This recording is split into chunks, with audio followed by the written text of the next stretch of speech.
The sky is wider than you remembered it, stretched open in every direction as the enchanted Ford Anglia barrels through the clouds with a sort of determined, gleeful wobble that suggests the car is having just as much fun as you are.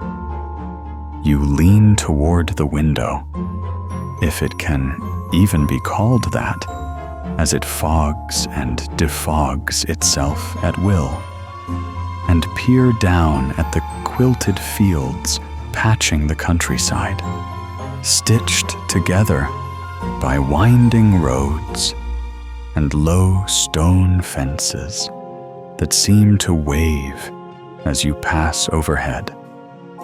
The engine hums, not loud, not mechanical, but with a faintly magical purr, like a contented cat made of broomsticks and brass bolts.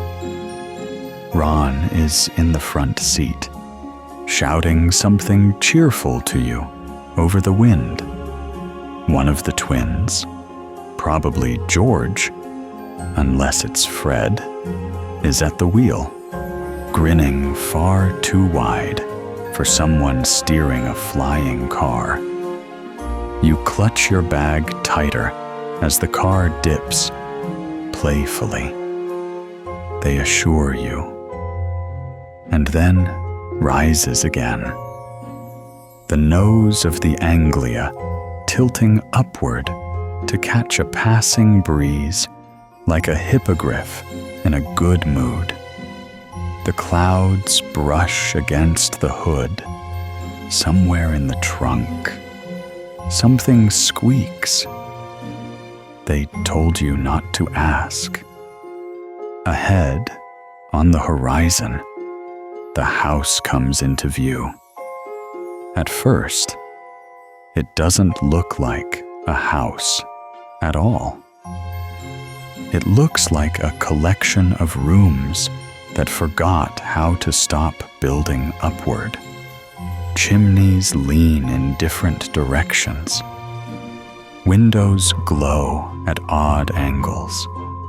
The whole structure wobbles slightly in place, as if it's held together more by affection than architecture, and nestled around it like a spilled basket of magical clutter. A hen coop, a vegetable garden, a rusted cauldron, a clothesline that's hung entirely with striped socks, and a shed that's either breathing or steaming or both. "The Burrow," Ron says proudly, and Fred, or maybe George, honks the horn just as you begin to descend. The landing is enthusiastic.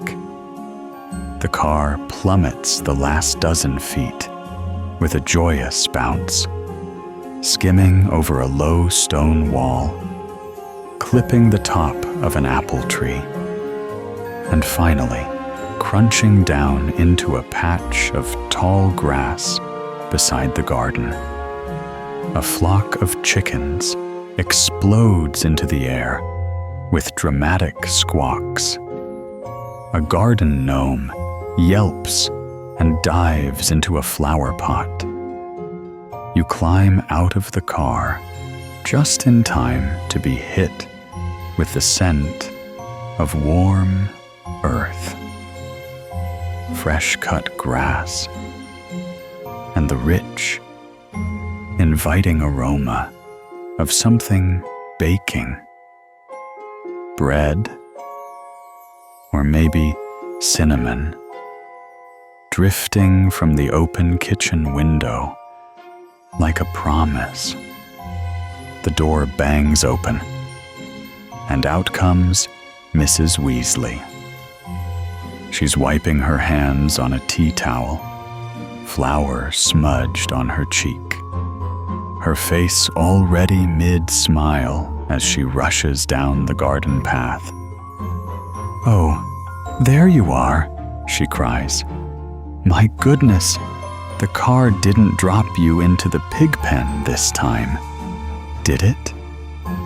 You open your mouth to answer, but she's already pulling you into a hug so tight it squeaks the air out of your lungs.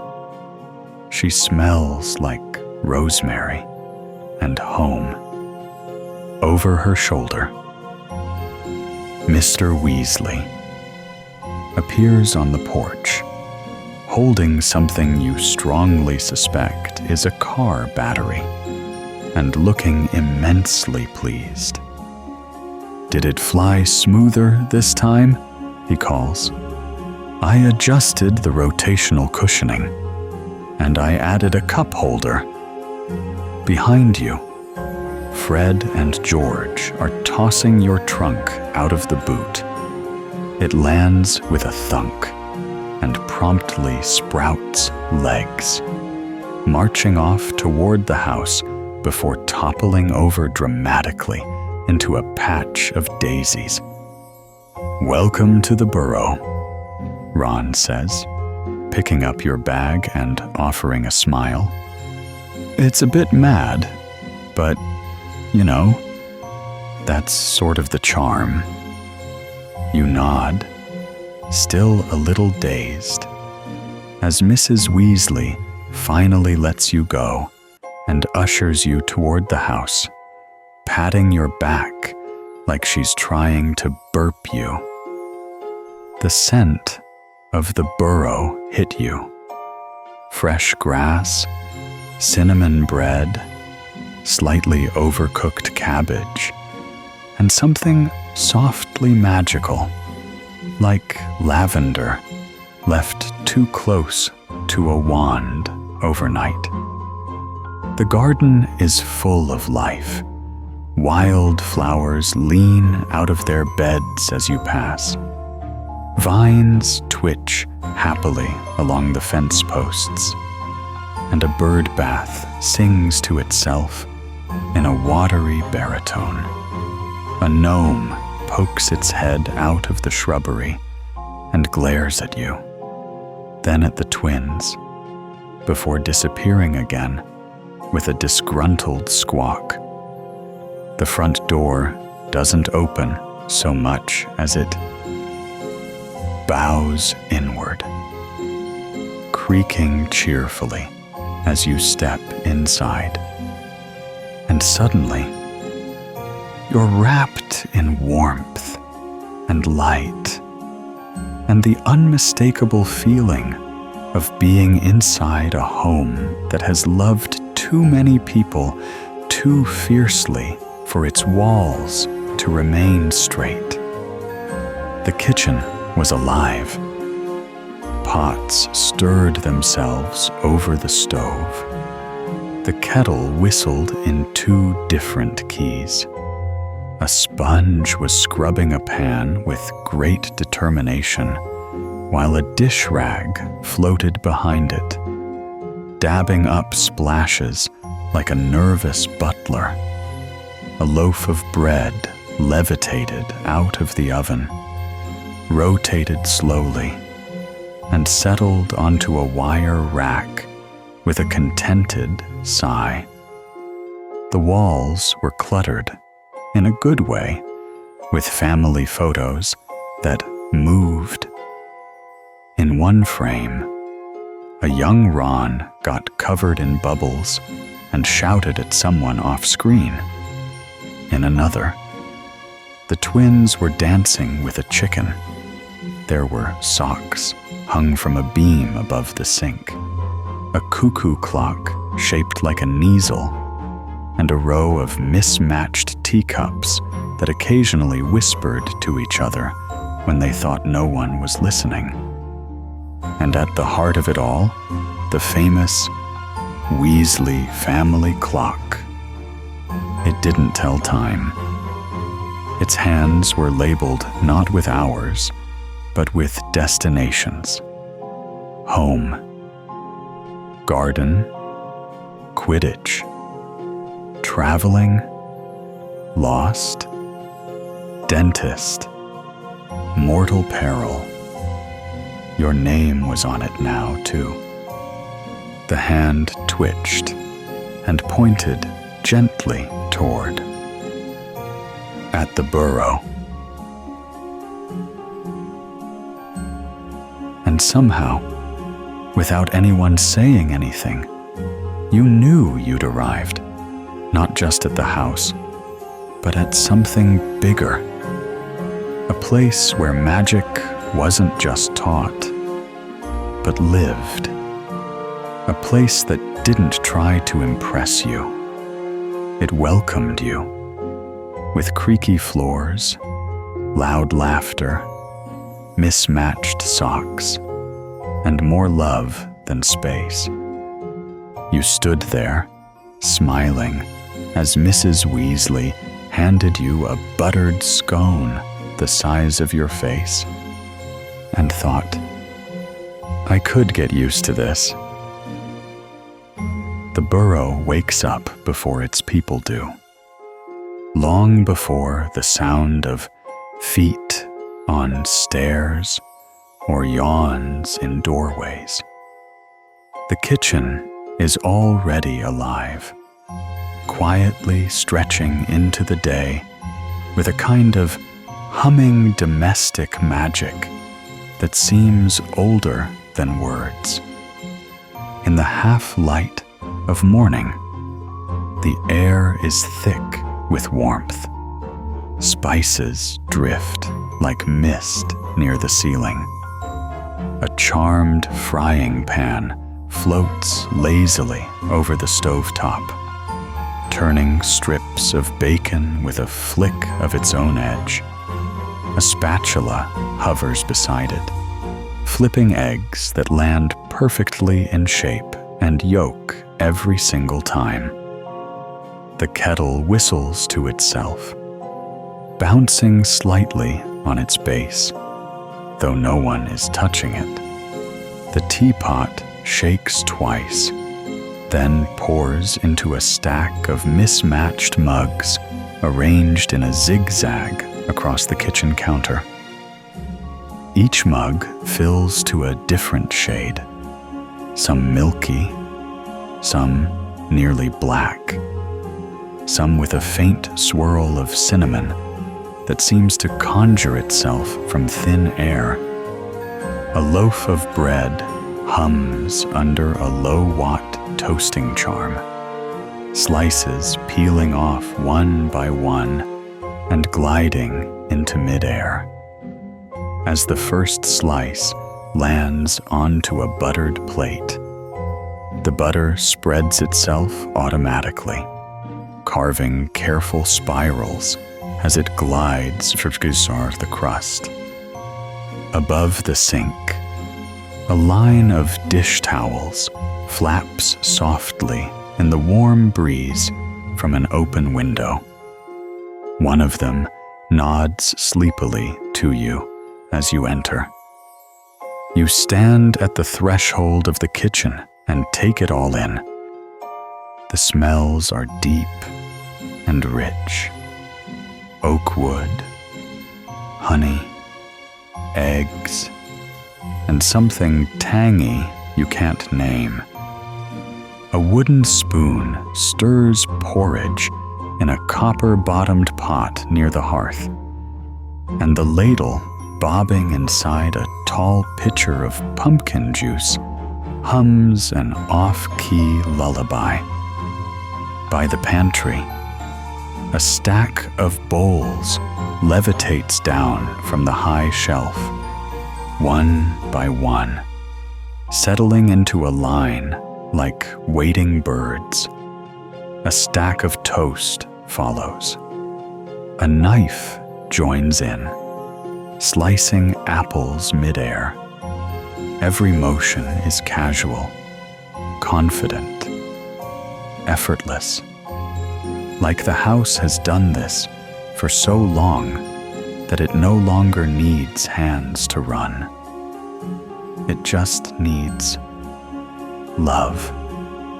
A small clock shaped like a croissant on the windowsill ticks along with a strange kind of musical rhythm. Every quarter hour, it lets out a polite "Bon appétit." A single drawer on the right opens with a soft squeak and offers up a napkin. The kitchen doesn't just prepare food, it welcomes you into the day. And there, at the center of it all, stands Mrs. Weasley. Hair pinned up with a pair of knitting needles, sleeves rolled past her elbows, apron dusted with flour, and what looks suspiciously like powdered moonroot. She is commanding the room with a few gentle flicks of her wand, keeping everything in time. The eggs flip. The sausages sizzle. The jams and butters all organize themselves into a neat line on the table. Each jar labeled in a curling hand. Cherry, spiced plum, dandelion jelly, and treacle. No talking, just action. You find yourself holding a plate without realizing how it got into your hands. A roll of silverware hops across the table and begins setting itself. A pot of marmalade waddles from the pantry and jumps onto the table with a cheerful plop. The floor beneath you is warm. From a corner, the grandfather clock ticks away, not marking time, but destinations. Hands labeled with names. Mrs. Weasley's points to kitchen, Ron's to still in bed. Fred and George's spin somewhere between mischief and danger. The hand labeled you settles onto underwatch. You look up. A pair of magical pans clink together softly in greeting.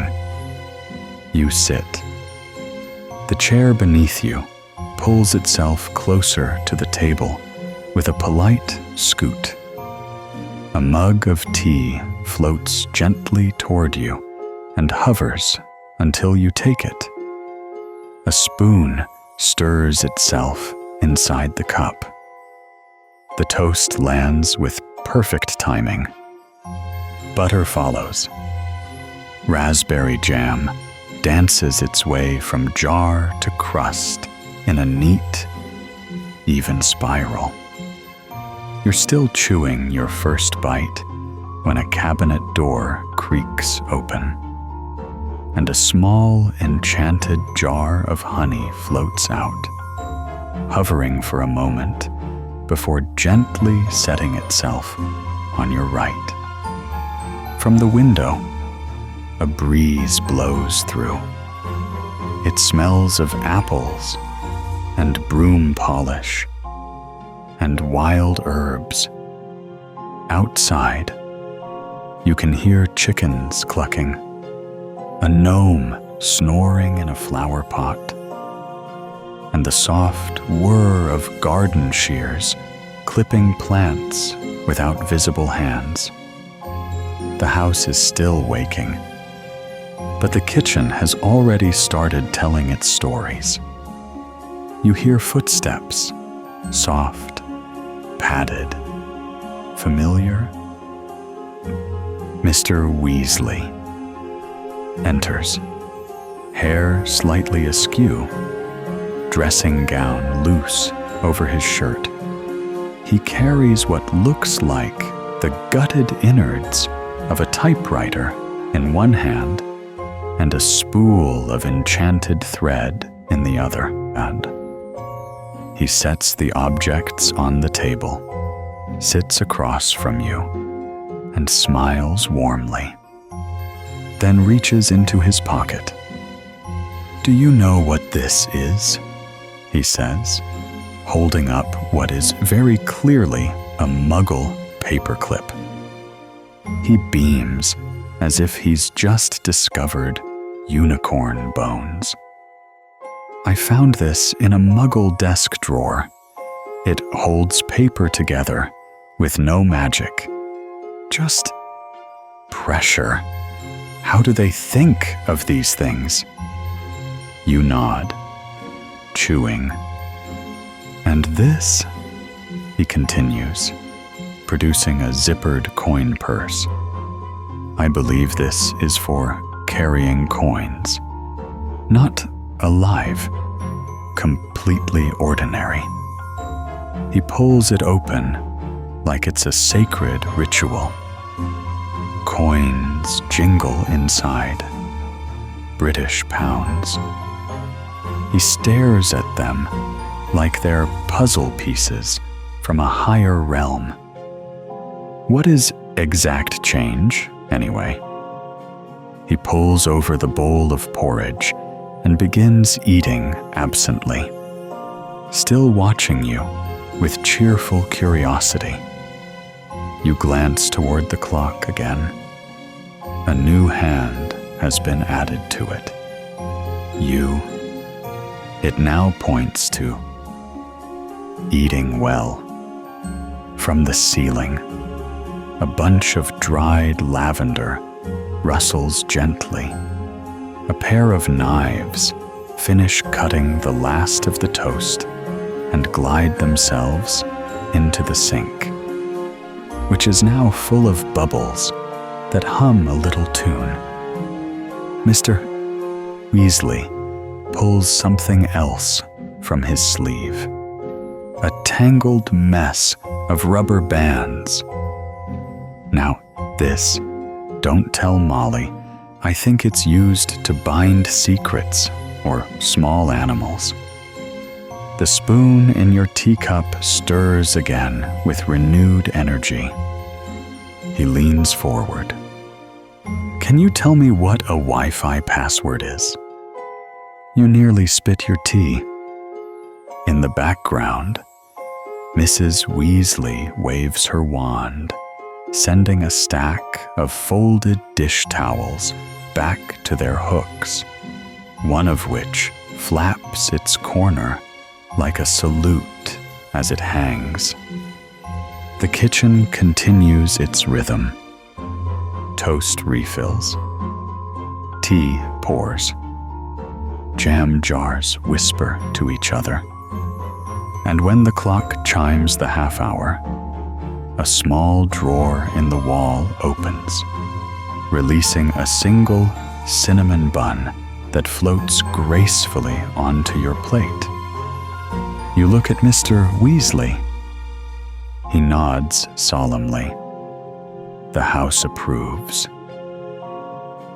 After the quiet wonder of breakfast, with its self-stirring porridge and humming toast, you find yourself wandering away from the kitchen, drawn by the familiar pull of wood floors, wool rugs, and the soft scent of something old, paper, perhaps, or piano polish. The Burrow doesn't guide you like a normal house. It nudges you. A broom leaning slightly to the right. A staircase that sighs as you pass. A creak in the floorboards that sounds almost approving. And that's how you find the living room. It's a small space, but alive with more personality than most mansions. Sunlight filters in through slanted windows, warming the faded armchairs, the embroidered footstools, and the quilt that looks like it's halfway through knitting itself. There are Afghans draped over the furniture like friendly old pets. A basket of yarn rests beneath one table, each ball of wool purring faintly in different keys. A small radio on a shelf near the fireplace crackles to life just as you step inside. And that was Celestina Warbeck with her new hit, Magic in My Eyes. Stay tuned for weather updates, Quidditch results, and more enchanting tunes to stir your cauldrons. The voice is chipper, and the next song begins immediately. A slow, jazzy number that swings through the room, like someone just opened the window to let in a breeze made of violins. Above the hearth, a collection of family portraits watches you enter. The Weasleys smile down from mismatched frames. Some of the photos wave, others laugh. In one, the twins appear to be trying to push each other out of the picture. In another, Ginny scowls at the camera as a chicken walks across the frame. A baby Ron sneezes in one and knocks over a bowl of mashed peas. You can't help but smile.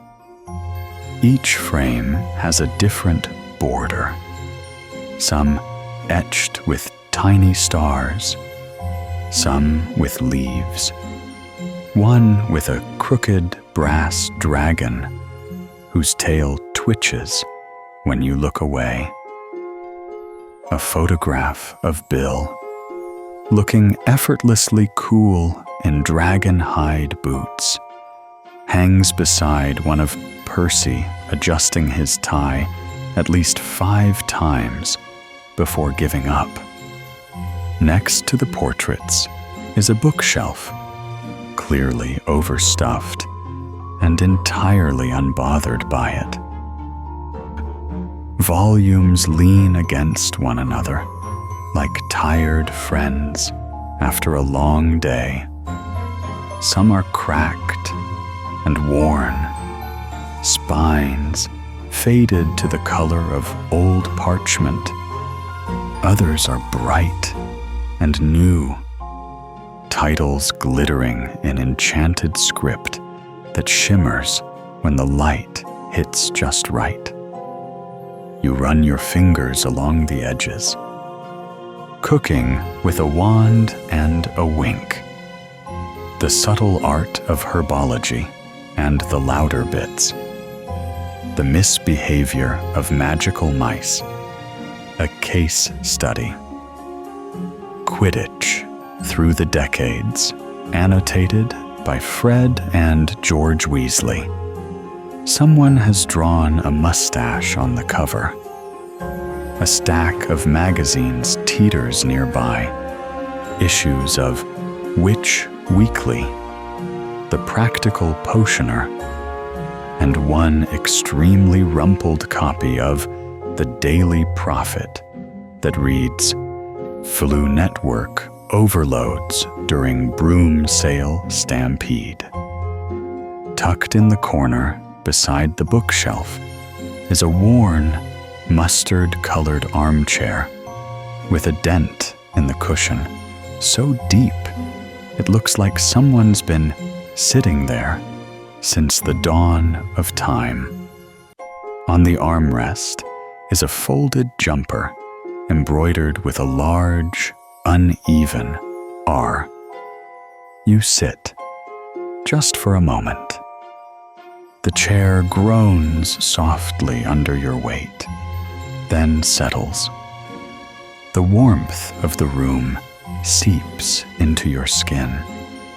Sunlight and cinnamon, a trace of old fireplace smoke, and that unmistakable, untamed scent of a house that doesn't mind being slightly wild if it means being loved.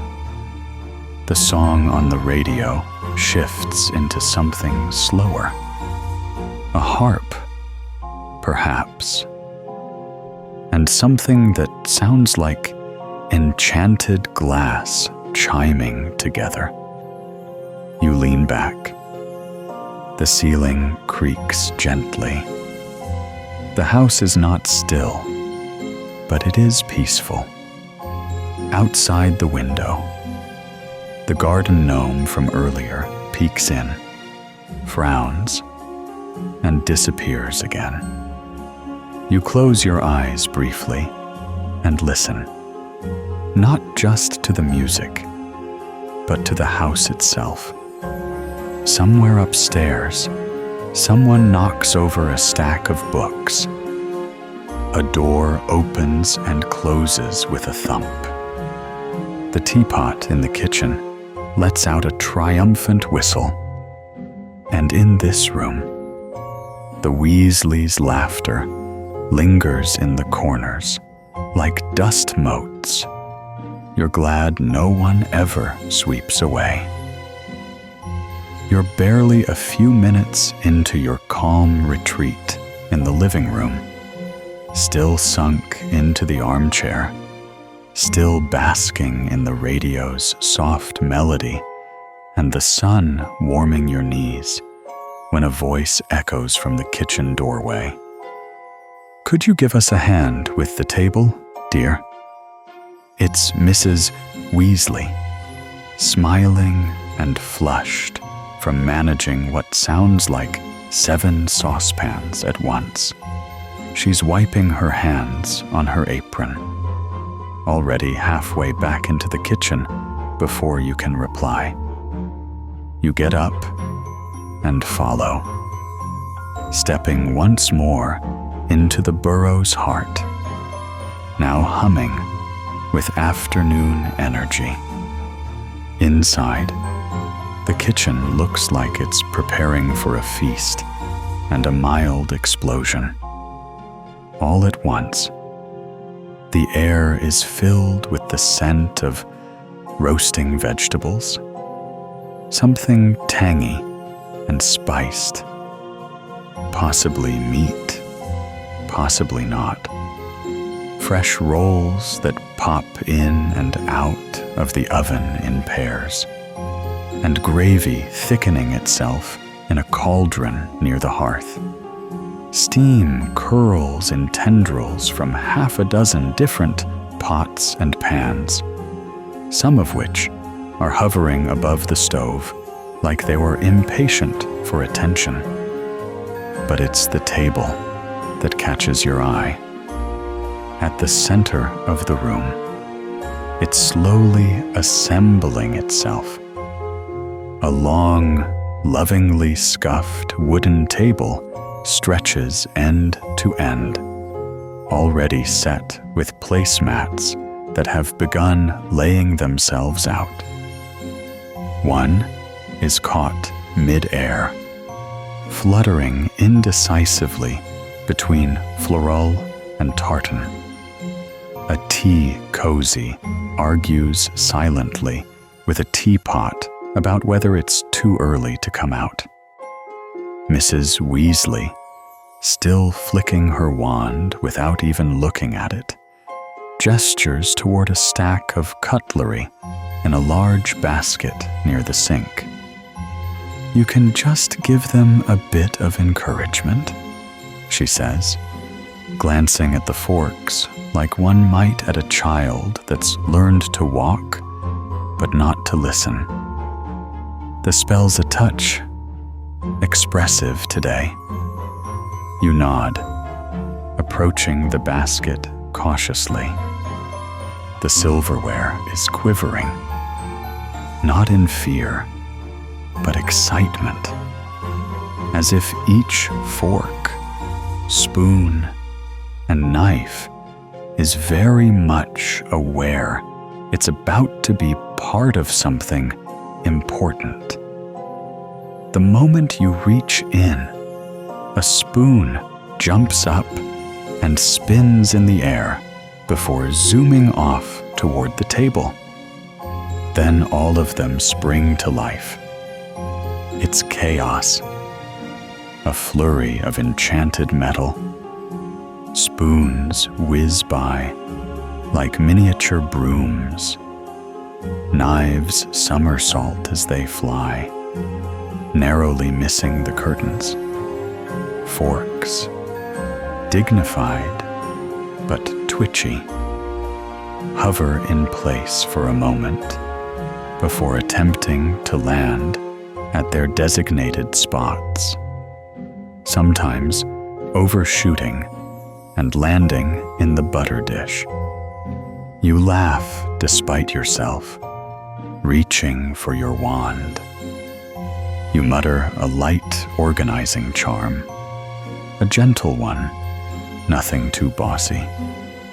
And the cutlery slows, hesitating mid-flight before bobbing into something resembling formation. Mrs. Weasley nods approvingly. Well done. Most visitors just duck. One particularly rebellious fork refuses to sit still, poking at a spoon like it wants to duel. You pluck it gently out of the air and place it down yourself, where it hums in protest but stays put. You glance up. The rest of the room is dancing. Plates slide into place with elegant twirls, settling down on the wooden surface with soft taps. Glasses glide like skaters, coming to a rest in neat clusters beside each napkin. A basket of bread levitates serenely overhead, distributing slices like a benevolent host. A vase of flowers hops onto the table and begins rotating to find its best side. You take it all in, and then you roll up your sleeves. Cha. You spend the next half hour not just helping, but becoming a part of the rhythm. There's no need for strict direction. The magic here isn't about command. It's about cooperation. Every object has its own energy, its own quirks. You're not telling the forks what to do. You're convincing them to do it with you. You help the butter dish rotate so it doesn't melt in the sunbeam. You adjust a napkin that keeps folding itself into swans when no one's looking. You teach a spoon how to stop clinking. Somewhere behind you, the cupboard sneezes loudly and spits out a stack of placemats. A dish rag catches them mid-fall and tosses them in your direction with a kind of weary grace, like it's done this too many times before. You're sweating by the time everything's finally still. Mrs. Weasley hands you a glass of something cool and pink, raspberry and apple, maybe, and clinks her own glass against yours. Perfect, she says. Dinner's always a bit of a performance, but it keeps them entertained. She gestures toward the kitchen wall, where the magical family clock still ticks. Most of the hands have drifted toward getting hungry. You lean on the counter, sipping your drink. Fred and George burst in through the back door, covered in grass and suspiciously triumphant expressions. Ginny follows, wand tucked behind her ear, carrying a floating plate of peeled potatoes. They pause. Fred points at the table. You charmed the forks into behaving? George whistles. Mom, I like this one. Can we keep them?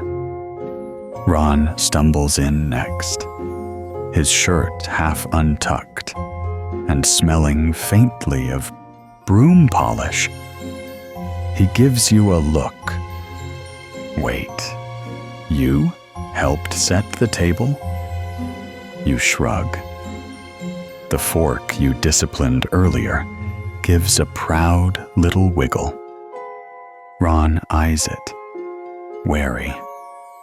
Mrs. Weasley herds everyone to wash their hands. You step back, watching the family swirl around you, and realize you weren't just helping. You belonged to the rhythm now. The house recognized you. So did the forks, which is saying something. The sun hangs lower in the sky now, golden light pouring over the kitchen windows, stretching into the corners of the Burrow like butter across a warm scone. The last traces of lunch float away as enchanted forks return to their drawer with a satisfied clatter, and plates hum quietly while washing themselves in the sink. Mrs. Weasley waves her wand once, releasing everyone from mealtime duties, and with a chorus of chairs scraping and socks shuffling, the Weasley siblings scatter like someone had shouted Quidditch practice and explosive candy in the same breath. Ron nudges you with his elbow and jerks his head toward the back door. Come on, he says. You haven't seen the backyard yet. You might not survive it, but at least you'll have seen it. You follow him out the door into a world that's somehow more magical than the house itself. The backyard is alive, not just with plants and bugs and birds, but with movement, energy, mischief.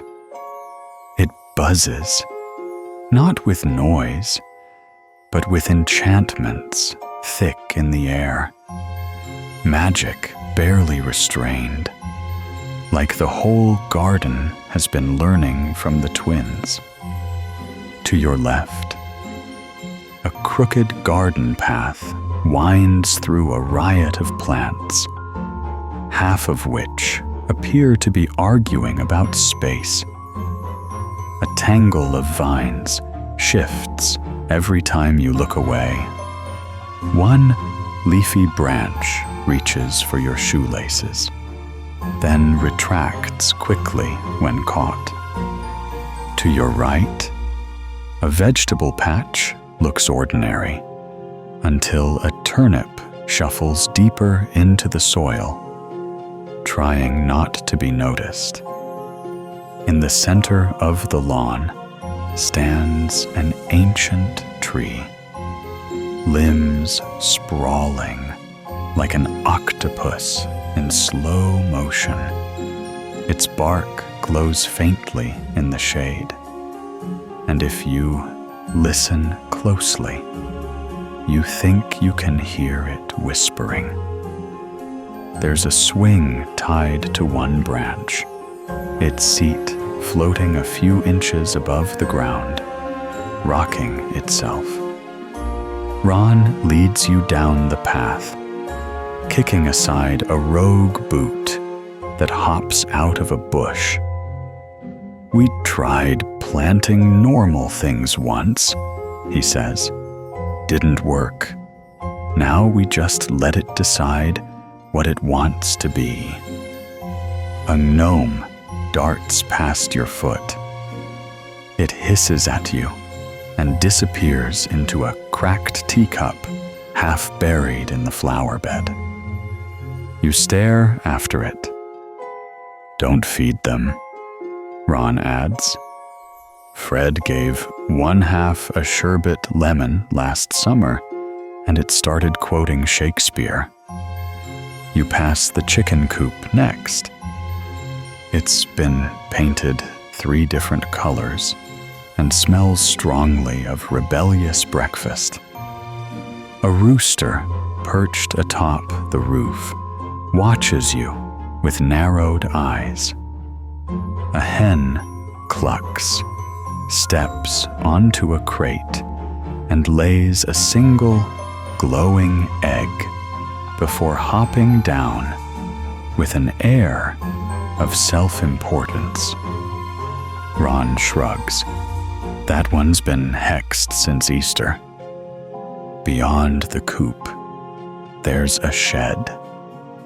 If the house looks like it was built by a daydreamer with a ladder, the shed looks like it was assembled by a team of gnomes with anger issues and no planning permission. It leans sideways. A faint hum comes from inside. The lock blinks when you look at it. "What's in there?" you ask. Ron opens his mouth to reply. Then Fred yells, "Nothing!" from behind the bushes. George adds, "Definitely not where we keep fireworks." A loud bang echoes inside the shed. Ron smiles weakly. "Just don't open it." You move on. Behind the tree, there's a patch of grass scorched black in uneven circles. You point at it.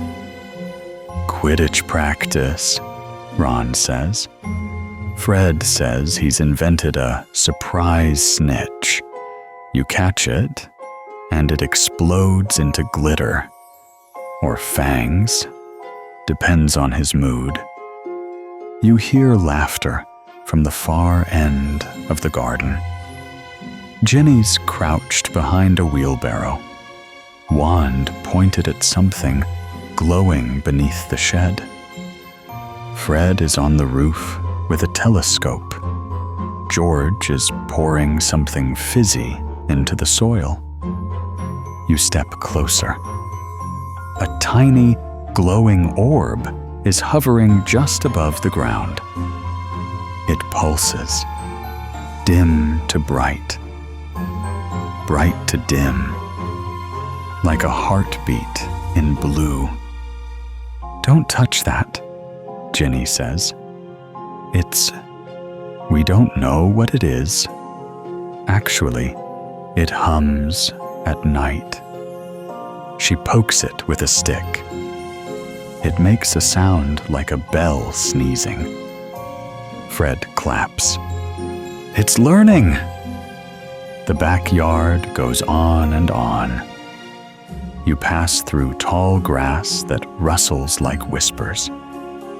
A patch of mushrooms rearranges into the word "run" before you blink, and they're mushrooms again. An old tire swing spins without wind. You see a tiny table set for tea, complete with sugar cubes, and 3 empty chairs, only one of which is visible to the naked eye. You ask about it.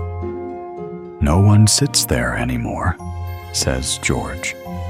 "Not since the chair bit Dad." "Still has good taste," Fred adds. You circle back toward the house and find the Weasley garden in full, enchanted glory. Fireflies blink lazily in the daylight. A flower opens and sneezes. You're handed a glass of cold lemonade by no one visible. The grass is soft under your feet. The sky is cloudless and wide. And for the first time, you feel like this chaotic, magical, unkempt garden is exactly where you belong. Not just visiting, part of it. Because the backyard doesn't just exist. It welcomes. It grows wild around those who understand it, and even wilder around those who don't. You breathe it in. Sunshine, magic, laughter, and the faintest trace of something glowing, still watching from beneath the shed. Past the gnome-infested hedgerow, beyond the scorched grass and experimental sparkling mushrooms, lies a clearing that looks, at first glance, like an accident of nature, a wide stretch of flattened earth, crooked goal hoops, and patches of dirt too stubborn to grow anything at all. It doesn't resemble a proper Quidditch pitch, at least not in the traditional sense. There are no stands, no uniform markers, and the grass is suspiciously uneven, as if scorched in chunks by misfired spells. But Ron throws his arms wide and announces with pride the Weasley Quidditch pitch. He says it like you're standing before a national stadium. Technically, he adds, rubbing the back of his neck, it's not legal, but it's well used. Ginny snorts behind him. Used more for dramatic wipeouts than actual matches. You step forward and take it all in. 3 rings on either side, patched together from what appears to be salvaged broom handles, bent piping, and in one case, the top half of a clothesline pole.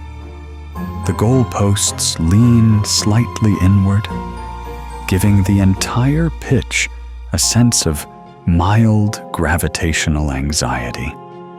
A laundry basket rests at center field, clearly doubling as a makeshift bludger crate. The air smells of grass, dust, and wizard adrenaline. A broom zooms past your head before you register it. Fred, or maybe George, diving low, laughing as he nearly takes off Ron's shoe mid-air. He zips up toward one of the hoops, loops it, and shouts, 2 points, give or take. George follows, flying lower, spinning just inches above the ground before skidding to a stop in a spray of dirt. Judged and scored by the finest official we have. You turn, and sure enough, tethered at the edge of the field, chewing indifferently on a tin can, is a goat. An actual goat, wearing a striped referee scarf. Meet Jeffrey, Ron says. He's impartial, mostly. Doesn't care who wins, so long as he gets fed. The goat bleats once in what could be approval or indigestion. So, you're handed a broom. It's not new. In fact, it's definitely seen better decades. The handle is patched with spellotape. The bristles are wild in 3 directions. And there's a small note scratched into the wood that reads, mind the left turn. You'll be fine, Ron says. Just lean right when it vibrates. That's not comforting. But you've flown before. School brooms, supervised sessions, and the pull of the air is too tempting to resist. So you mount it, press your toes against the packed earth, and kick off. The broom lurches like a startled thestral, rising in fits and starts, and then, finally, steadying as you lift above the uneven pitch. The burrow spreads out behind you. House leaning in the sun, garden glowing with strange charm, smoke curling from the chimney, the backyard still humming with wild magic. Below, the others are circling like over-caffeinated hawks. Fred yells, "Watch for low-flying twins!" And the game begins. And it's not Quidditch by regulation. It's Quidditch by Shaka Joy. No announcers, no scores that matter. No house points on the line, just brooms and makeshift balls and laughter bouncing through the trees. Someone throws a bludger-sized rubber ball, possibly transfigured from a melon, and it whistles past your head. You duck. Ron catches it with his elbow and spins, launching it into one of the crooked hoops. It misses. Ginny, meanwhile, soars past like a comet. She's fast, graceful, entirely at home in the air. She zooms by, flicks your shoulder with her fingertips, and says, "You're holding that broom like a spoon." You adjust your grip. The next time she passes, you chase her, and to your surprise, the broom responds, smooth and fast beneath you, wind streaking past your face. For a moment, you're not just visiting. You're flying. You loop once, twice. Feel the broom dip and lift with your breath. The trees blur at the edges. The sky curves above you. Below, the others cheer or yell or argue about rules that don't exist. George throws what may or may not be a water balloon. It explodes midair into confetti. Fred swoops down and fake crashes into a hay bale for dramatic effect. And Jeffrey the goat watches all of it with the resigned patience of an overworked official. At one point, you land for a breather. The broom floats gently beside you, shivering slightly in the warm air. You watch as Percy reluctantly joins the game. He lasts 4 minutes before calling a foul that no one listens to and storms off, muttering about regulation safety gear. Fred offers you a bottle of something fizzy and vaguely peach-flavored. "We call this halftime," he says. "Technically, we don't keep score, but if we did, Ginny would be winning." Ginny flips upside down on her broom and waves. You take a sip and watch the others launch back into the sky. The sun has dipped lower now, turning the pitch gold. Long shadows stretch across the lawn, and you can't help but think, it's perfect. Not because it's clean, not because it's fair, but because it's theirs. Built with love and magic and mild recklessness. Because it's held together with worn broomsticks and patchwork rules and a goat that may or may not be asleep. Because it lets you belong. You mount your broom again, push off, and join the game. After the last whistle of broomsticks and the sound of someone, probably Fred, crashing into the clothesline again, Mrs. Weasley insists you head upstairs and get cleaned up before dinner turns itself inside out. She sends you off with a gentle pat on the shoulder and a floating towel that flutters along like a helpful ghost. Ron offers to show you to the room.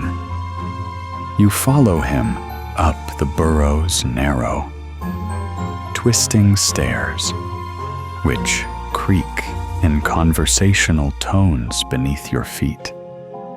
The handrail wiggles once, politely reminding you not to lean too hard. You pass bedroom doors labeled with hand-painted signs and the occasional scribbled threat. Keep out, twins only, and ministry business, private.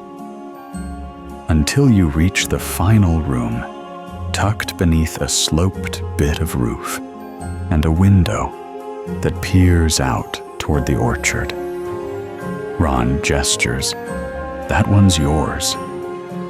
The door opens with a click that feels more like a whisper, and the room greets you not with grandeur, but with quiet magic. It's mighty, the kind of cozy that invites bare feet and deep breaths. The bed is a four-poster, not too large, stacked with an uneven pile of patchwork quilts. The desk is scuffed but sturdy, holding a lantern that flickers in rhythm with your steps. A shelf in the corner holds books with spines faded from use and titles like A Beginner's Guide to Breathing Spells and The Illustrated History of Wizard Duels. But it's the ceiling that stops you. It's soft blue at first, as if mirroring the sky just beyond the window. Then, as you take another step into the room, it shifts, pale gold melting in like butter, clouds drifting into slow motion above you.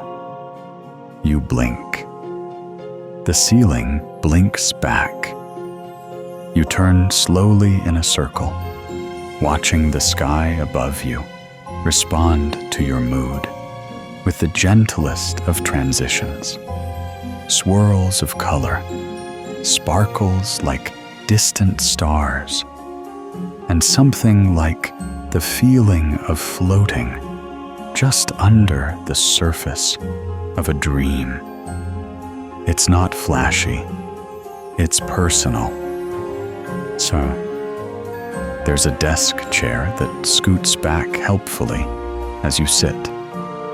The wood is warm to the touch, like it's held stories before. A small mirror on the nightstand gives you a quick once-over and nods approvingly, then fogs over politely to offer privacy. As you unpack, the wardrobe creaks open just in time, its hinges squeaking in a friendly tone. The drawers hum quietly as you pull them. A sock peeks out and gives a hopeful wiggle. On a shelf by the bed sits a little framed photo of the Weasley family. They're all mid-laugh. Ginny throwing a snowball, Percy clutching a clipboard even in the snow, Fred and George falling over themselves. You smile without meaning to. The frame seems to smile back. You take off your shoes. Your toes sink into a rug that smells faintly of pine needles and summer wind. It must have absorbed 100 stories. Ron pops his head in. Ceiling's still working. Yeah? You glance up. The ceiling is currently shifting into the amber tones of twilight, streaked with soft lavender, as if the room knows you're relaxed, but still buzzing from the day. Yeah, you say, it's kind of perfect. Used to be Charlie's room, Ron says, stepping inside and leaning against the door frame. He charmed the ceiling, so it'd always match how he felt. Said it helped when he was homesick. You nod. Ron shrugs. Sometimes I think it understands better than people do. He eyes the stack of books on the shelf and smirks. Don't try the spell in the purple one. George tried it once and couldn't stop sneezing fire. With that, he disappears down the hall, his footsteps echoing off the stairwell. So, you move to the window and open it with both hands. The latch squeaks. Outside, the sun is dipping toward the hills, and the garden glows in patches of orange. You can still hear the others shouting in the distance. Ginny's laugh. George howling that something bit him. Mrs. Weasley calling everyone in with a sing-song threat. The wind slips in through the curtains. Above you, the ceiling shifts again. Burnt orange, fading into navy. A few stars appear, slow and sleepy. You lie back on the bed, shoes kicked off, arms flopped wide. The room holds you. No pressure, no hurry.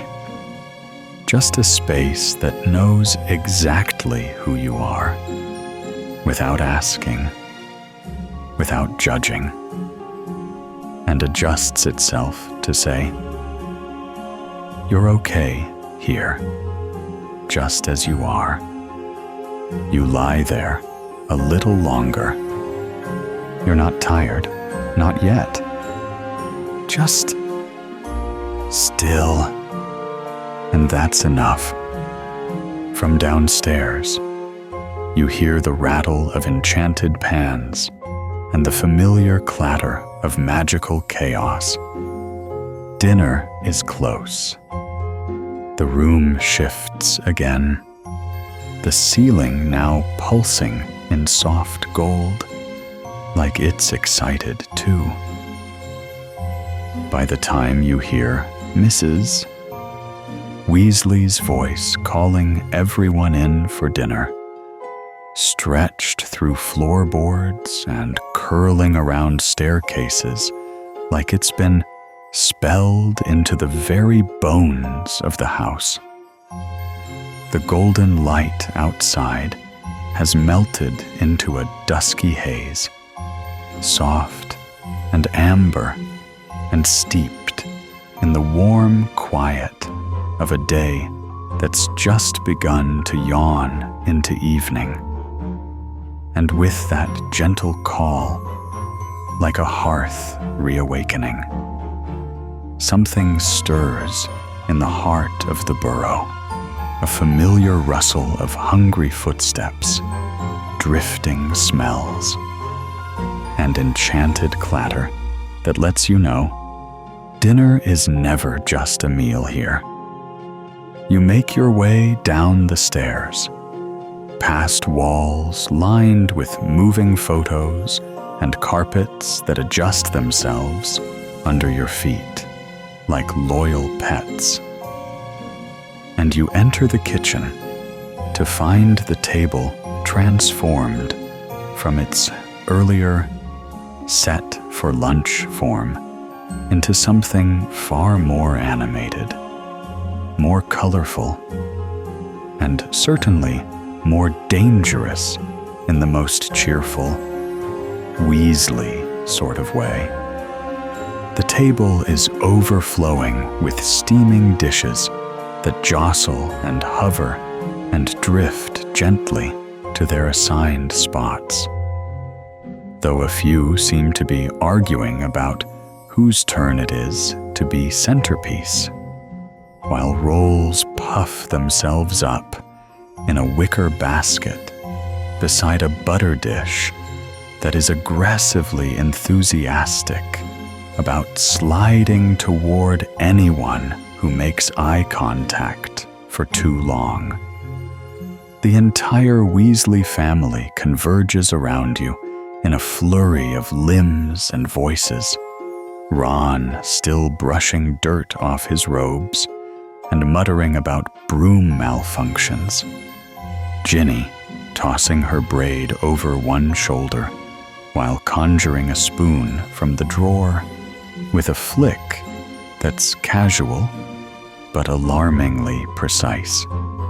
Fred and George carrying armfuls of questionable jars labeled things like dinner enhancer and definitely not exploding, and Percy, who has somehow managed to bring a clipboard to dinner, sighs dramatically as a floating napkin wraps around his wrist and refuses to let go.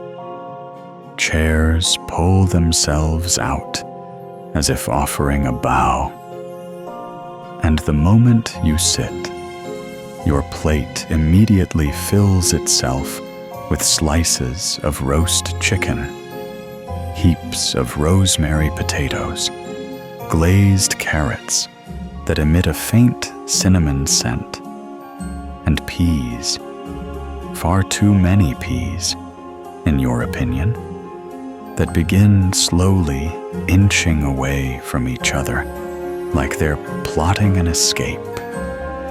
A fork taps itself twice as if to say, "Let's do this." And with that, the meal begins. What follows isn't dinner in the conventional sense. It's an orchestra of edible enchantment, a full sensory tumble through food and family and laughter that rises like steam, where every dish has a personality and every spell cast mid-meal carries a 50-50 chance of either convenience or catastrophe. Mrs. Weasley maneuvers the chaos with quiet authority, flicking her wand to levitate a pudding out of harm's way as Ron nearly launches a meatball across the table while explaining the difference between a decent broom crash and an unfortunate landing. And Mr. Weasley, utterly absorbed in showing you how Muggle ballpoint pens are essentially controlled ink wands, accidentally dips his sleeve into the gravy while Ginny quietly hexes her carrots to form a smiley face that winks at you every few minutes. You eat and laugh and dodge enchanted utensils that seem to develop opinions of their own. And just when you think the magic of the moment might wear off, something new happens. A bread roll floats past your head, trailing musical notes. A jug of pumpkin juice harmonizes with the radio in the corner, and a piece of treacle tart briefly bursts into confetti before reassembling itself and landing squarely on your plate with a huff. Eventually, the chaos quiets. Not fully, not really, but enough that plates begin to float lazily toward the sink, where a dishcloth hovers like a conductor, ready to begin its own performance. And Mrs. Weasley smiles with that tired, glowing pride only found in someone who has created order from joyful disorder for years and still manages to love it with all her heart. Mr. Weasley claps his hands and declares, "Fire and cocoa," which prompts an instant migration toward the living room, where the fireplace roars to life in shades of gold and emerald, casting long shadows that stretch like velvet across the floor as chairs rearrange themselves to form a cozy semicircle. Someone hands you a mug before you even realize your hands are empty, warm, steaming, sweet, and rich with something far deeper than chocolate, like a drink brewed from memories and winter evenings, laughter steeped into every sip. You settle into an armchair that adjusts itself to cradle your shoulders, and you watch as Fred and George whisper over a tiny contraption that keeps trying to hop into the fire. Percy reads aloud from the Daily Prophet with theatrical disdain. Ginny stretches out on the rug and flicks tiny sparks from her fingertips into the flames. And Mr. Weasley begins another impromptu monologue about the misunderstood genius of Muggle postboxes.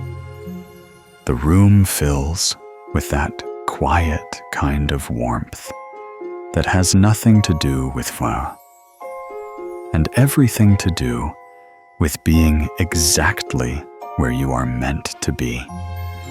After a while, people begin to drift away, disappearing up the stairs in soft thumps and yawns and quiet good nights. The embers in the hearth begin to die down. Shadows deepen, and the last sip of cocoa sits sweet on your tongue as you rise, stretch, and carry yourself gently back up the stairs, guided more by memory than need. The burrow creaking under your feet like it's sighing you off to sleep. You open the door to your bedroom and find it waiting, softly lit by the bedside lantern, ceiling now glowing a dusky lavender, like a sky that's forgotten to finish setting, and the quilt on your bed folded down like an old friend, ready to hold you through the night. You climb beneath the covers. The bed adjusts beneath you, settling you in. The ceiling shifts into a deep blue canvas streaked with the slow crawl of enchanted starlight. And as your eyes begin to close, your last thought is not of magic or chores or tomorrow's breakfast charms. It's simply this: the house knows I'm home. It begins, as all true calamities do, with a sound, not the gentle chirping of morning birds, nor the soft clinking of enchanted teacups stirring themselves downstairs. No, this is the other kind of sound. The unholy blare of something primal, guttural, and far too enthusiastic for this hour. It's the sound of a chicken. You jolt upright in bed, heart thudding, hair sticking up in all directions. The cozy quilts now halfway across the room, as if they tried to escape before you did. Above you, the enchanted ceiling flickers from sleepy midnight blue to a startled, strobe-lit tangerine. It's not quite a fire alarm, but your nerves beg to differ. Another scream of feathers and fury echoes through the room, this time accompanied by the unmistakable sound of a window being rattled from the outside in. You stagger out of bed and shuffle to the window with the determination of someone prepared to hex a cloud. You open the curtain, only to be greeted by a rooster, wearing what is unmistakably Ron Weasley's pajama top. It's buttoned wrong. One wing sticks out of a sleeve. The hem drags behind it like a royal train. But there's no denying the confidence radiating from its posture. The rooster looks at you, cocks its head, and lets out another mighty crow, shaking loose a feather that floats gently into your hand like a white flag of surrender. You stare. It stares back. In that moment, you understand each other completely. It has won. A loud knock on the door startles you again. Ron's voice calls, muffled but agitated. Please tell me that thing is on your windowsill this time. You pull the window open just wide enough to nudge the bird off with your wand. It flutters down in a huff, landing in a flower bed with all the indignation of a displaced monarch. Ron is leaning against your doorframe when you open it, hair wild, socks mismatched, and a look of total defeat on his face. "It's the third time this week," he mutters. Fred enchanted the rooster, said it needed more stage presence. He makes air quotes with his fingers and sighs. "I don't know how it keeps finding my laundry." You both shuffle toward the stairs, the house creaking sympathetically beneath your feet. The Burrow's kitchen is already in full swing. Spells hum in the air like invisible bees. A tea kettle whistles from its perch, occasionally hiccuping steam. The toaster has developed a rhythm. 1 slice, 2 slice, skip. And a plate of buttered crumpets does a lazy spin above the table before landing neatly on a plate in front of Mr. Weasley, who's deep in discussion with a spatula. "Absolutely not," he says to it. "We've been over this. Just because it flips pancakes doesn't mean it's ready to vote."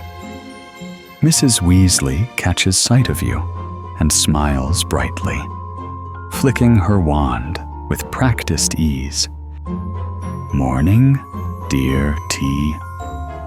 The teapot jerks forward in acknowledgement, then hovers over your cup and begins pouring itself delicately. The milk floats in behind it, followed by sugar cubes that debate how many is appropriate before dropping in on their own. Fred and George are already seated, surrounded by half-eaten scones and an aggressively lively butter dish. "Toast?" George offers, holding up a piece that's been charmed to blink. "Ours says hello." Sure enough. The toast wiggles, then declares in a chipper, bready voice, "Good morning, lovely weather for breakfast." You take the toast. You take the seat. You do not ask questions. Across the table, Ginny levitates her jam onto a croissant with such precision it feels like ballet. Percy enters moments later with a book under one arm and a half-eaten muffin in the other. He sits down with the air of someone about to deliver a monologue about napkin folding, but is drowned out by the bread box, which opens of its own volition and launches a single biscuit across the table like a catapult. It lands squarely on Ron's plate. He blinks. "That's new?" "That's breakfast," Fred replies. You sip your tea. It's perfect. The meal rolls on with chaotic cheer. The toast continues offering compliments.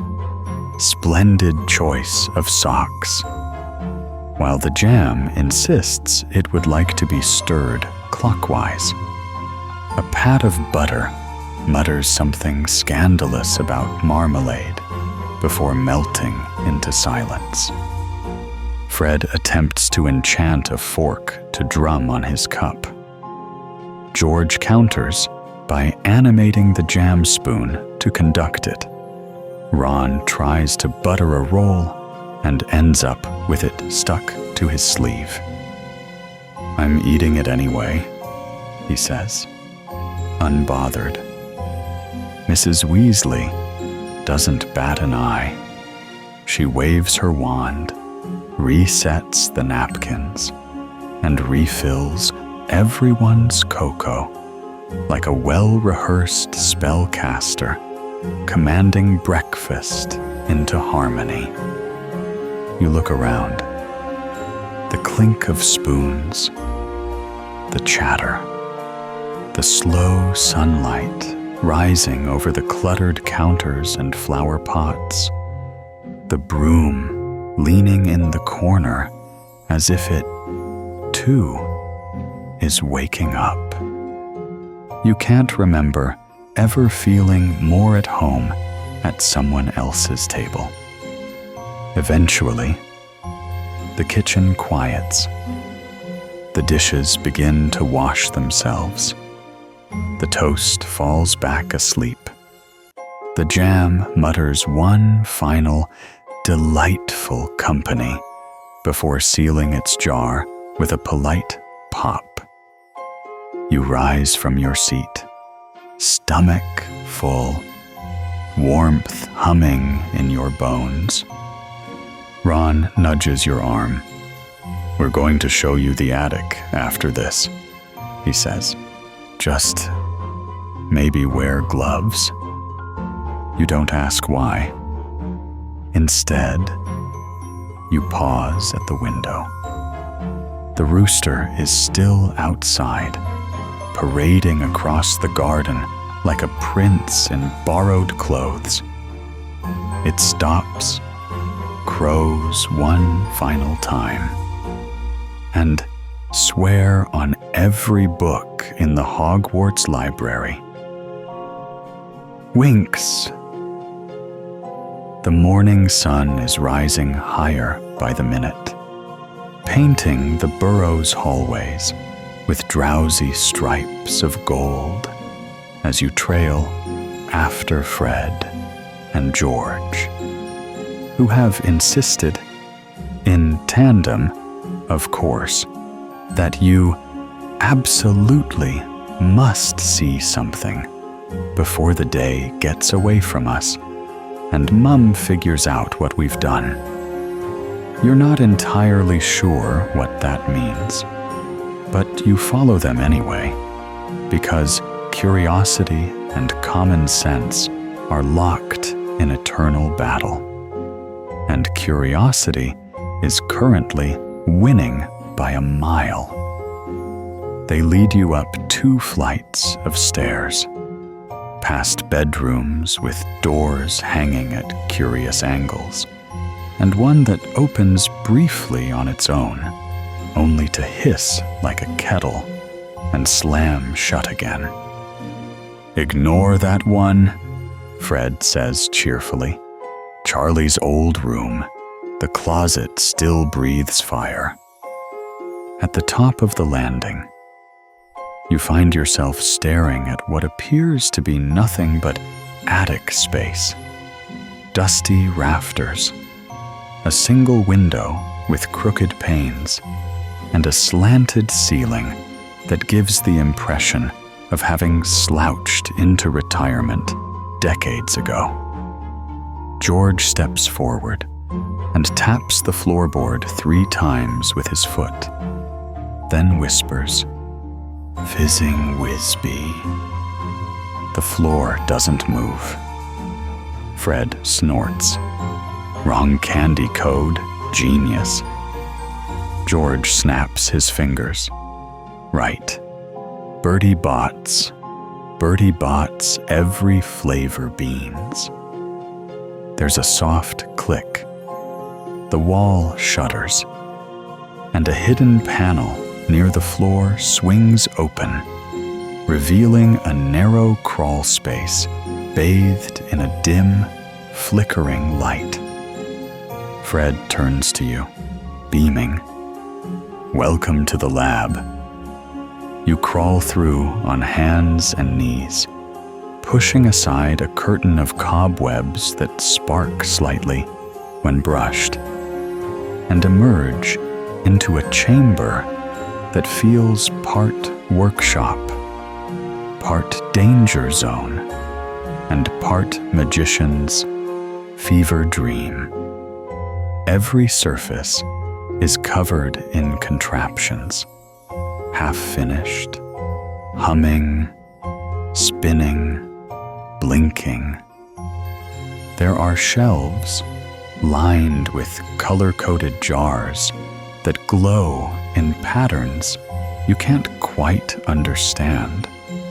bundles of fireworks wrapped in dragon-patterned paper, and several cauldrons that are bubbling in distinct hues with no visible heat source. Above you, strings of spellwork diagrams dangle from the ceiling like paper constellations. One floats down into your hand and promptly zaps your thumb with a tiny psst. You jump. Fred grins. That's our proximity charm prototype. Works great, unless you're allergic to surprises.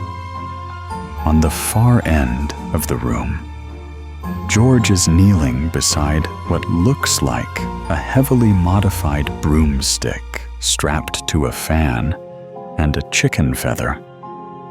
That's the featherweight flyer, he explains. Goes fast, might also lay an egg. You wander toward a table where something small and round is ticking gently. It blinks at you. Don't touch that, Fred says quickly. That's a joke detector, still working out the sensitivity. It once exploded because I said, knock, knock. You glance to your left and find a box labeled, extremely unstable, do not open, especially you. Ron. It twitches. You step away. There's something undeniably thrilling about being here, like standing at the edge of invention and insanity. Everything in this room hums with reckless brilliance. None of it feels safe, but all of it feels alive. Fred hands you a small cube. You raise an eyebrow. Push the button, George whispers. You do. The cube unrolls like a flower made of paper and light, spinning gently before releasing a stream of glittering shapes. Stars, fish, a tiny dragon that swirl around the room in a perfect loop before vanishing in a soft pop. You laugh, delighted. That one's just for fun, Fred says. We call it a wander box. Good for birthdays or extremely boring family dinners. They lead you through the room like two museum curators who have forgotten the concept of health and safety. Every corner holds something new, a bottle labeled Instant Beard that hums when you approach it, a stack of joke wands that vibrate when touched, a glowing orb floating in a jar labeled Mildly Sentient, Feed Sparingly. Near the back, there's a cupboard locked with at least 5 different enchantments. George taps it and says, Top secret, mum proof. What's inside? Fred winks. If we told you, you'd be legally responsible. Eventually, the 3 of you collapse onto beanbags that squeak like rubber ducks as you sit. George conjures up a tray of snacks, chocolate frogs with oddly philosophical fortunes. All socks vanish eventually, reads one, and sherbet balls that whistle when you bite them. You talk, you laugh, you ask questions. Fred and George explain how most of their best ideas come just before disaster. Or during, George admits. And occasionally after, Fred adds, but only if we survive. The attic warms with candlelight and spell glow. Your laughter echoes softly between the sloped beams. Outside, the sunlight has begun to dip, casting long shadows that stretch across the floor in sleepy angles. At some point, Fred glances at the wall clock, which has only two options, now and oops, and stretches with a groan. We should probably get back downstairs. Mum'll hex the doorknobs again if we miss dinner. George stands up and offers you a hand. You survived. That makes you one of us. You smile, a little breathless from it all. And just as you duck through the hidden panel again, back into the dusty hallway of the Burrow proper, Fred calls after you. Don't tell Percy, or Dad, or Mum, or the chicken. The Burrow, for all its crooked edges and unpredictable enchantments, has its own rhythm, an internal hum of broomstick crashes, tea kettle whistles, and spell work muttered like lullabies under one's breath. But nothing prepares you for the sight of Ginny Weasley standing in the middle of the washroom, wand in hand, surrounded by what can only be described as a low-level textile rebellion. Socks are flying. Towels are spinning. A pair of shorts has latched onto the ceiling light fixture and refuses to come down. Okay, Ginny shouts over the noise. Clearly, I need to recalibrate the tempo on that last charm. You edge inside cautiously, ducking as a pillowcase flutters over your head like a drunken ghost. The air is filled with the lavender scent of fresh detergent and the occasional puff of magical static. Ginny grins at you, hair slightly windswept, one sleeve damp. Help? Of course you help. That's what one does when a girl is shocked in mortal combat with enchanted undergarments. The laundry room at the Burrow is nothing like what you expected. No neat shelves or tidy washboards. This is a place where practicality meets wild, wizarding improvisation. An old cauldron in the corner is being used as a basin, swirling water and soap without visible effort.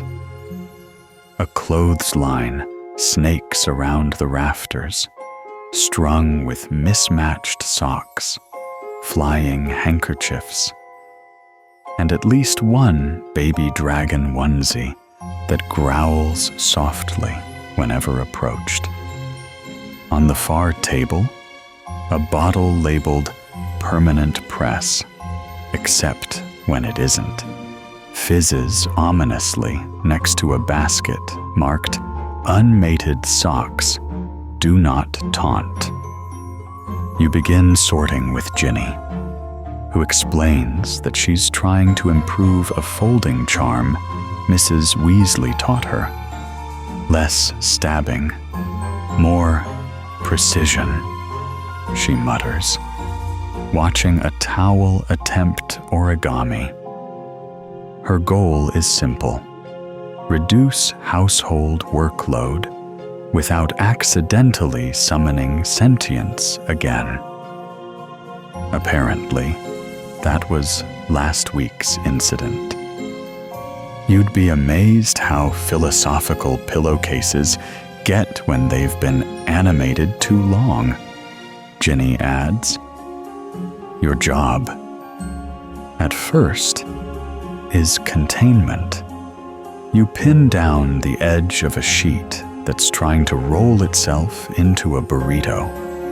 You rescue a t-shirt that's decided to climb the wall and escape through the window.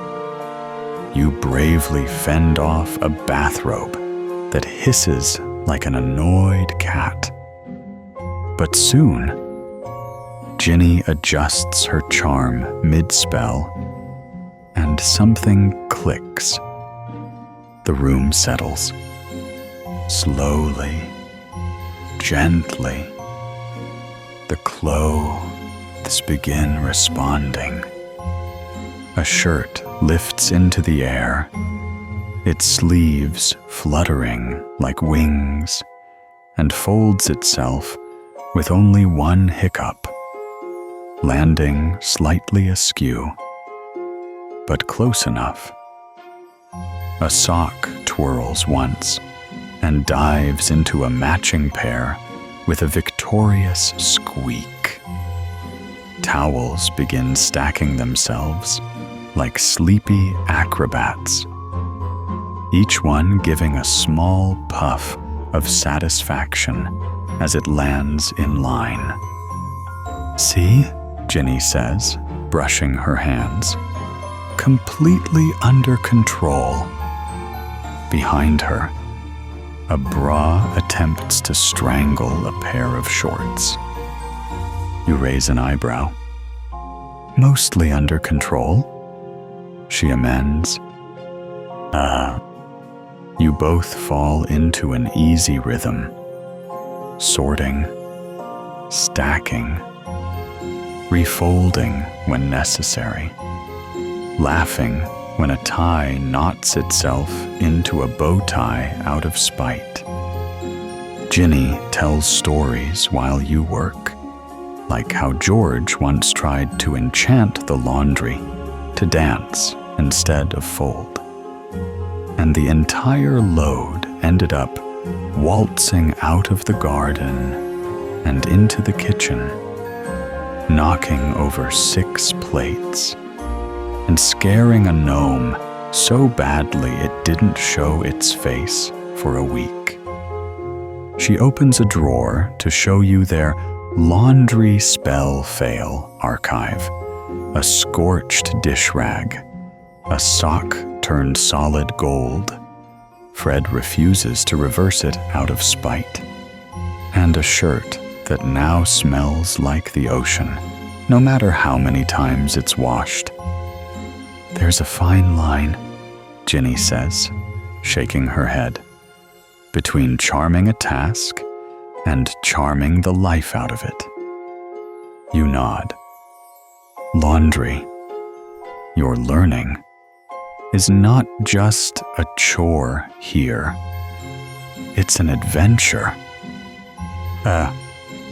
Near the end of the session, Mrs. Weasley passes by the door, peeking in with a knowing smile. She surveys the mostly folded piles and animated towels still performing pirouettes. Well, she says, clearly impressed. That's the neatest disaster I've ever seen. Ginny beams. Told you it could work. Mrs. Weasley simply nods and walks away with the gentle grace of someone who knows better than to interfere with a daughter mid-victory. You and Ginny exchange a high five, at which point the laundry basket overturns itself in celebration. It's there's one final task left, hanging the dry sheets. Together, you carry them outside to the Burrow's backyard, where the clothesline extends between two lopsided trees. The sky is the soft blue of early afternoon, the kind that promises warmth and mischief. Birds chirp. A breeze catches the edge of the fabric, tugging at it playfully. You help peg up the last sheet, one that smells like sunlight, soap, and something warm and familiar, and step back to admire the fluttering line. Ginny stands beside you, wand tucked behind her ear, arms crossed with satisfaction. "Not bad for a day's work," she says, "and no sentient towels this time." The laundry flaps gently in agreement. You both head back toward the burrow, arms loose, shoulders light. Behind you, the wind catches the clothesline again. This time, the towels stay put. Mostly. The midday sun over the burrow glows soft and syrupy, casting light through drifting clouds and dappling the grass in golden patches like spilled honey across an old green quilt. The trees sway lazily in the breeze, sending the scent of wild herbs and fresh air through every open window, every crack in the brick, every fold in the laundry line still twitching from this morning's spell work. Mrs. Weasley's voice floats through the house. Not a shout, not quite, but that specific, magical call that everyone in the family somehow hears, even across acres, under sheds, or mid-explosion. "Lunchtime, in the garden, everyone." It's a summons stronger than any spell. You find yourself filing out the back door with Ron, Ginny, and the twins, trailing the scent of something baked, buttery, and just a little mischievous. The grass is warm beneath your feet, still springy from morning dew, and a long wooden table has already been laid beneath the shade of a slightly leaning oak tree, its branches hung with fluttering ribbons and glowing orbs of gentle light, like will-o'-the-wisps tied down just for the afternoon.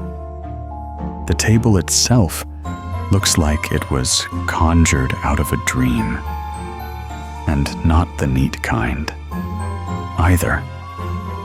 It's charmingly chaotic, overflowing with colors, flavors, and the faint aura of controlled magical unpredictability. Dishes glide softly into place as if pushed by the breeze. Plates sparkle, napkins fluff themselves. Butterbeer bottles chill in an open basket, each humming softly like they're content to be picked. And then there are the pies, floating above the table. Dozens of them. They hover with the air of polite guests at a party, bobbing and swaying gently as they circle above your heads in slow, hypnotic loops. Each pie is different. Cherry, pumpkin, treacle, mince, chocolate cream, even one that glows faintly blue and refuses to reveal its flavor until bitten. Fred reaches up and snags a floating apple pie. He holds it triumphantly. The pie wriggles slightly, then tries to bite him back. "Experimental batch," George says, unfazed, catching a spinning blackberry tart and shoving it into his mouth before it can escape. You find a safe-looking rhubarb and snag it gently from the air. It trembles in your hand, then goes still. When you take a bite, it's perfect.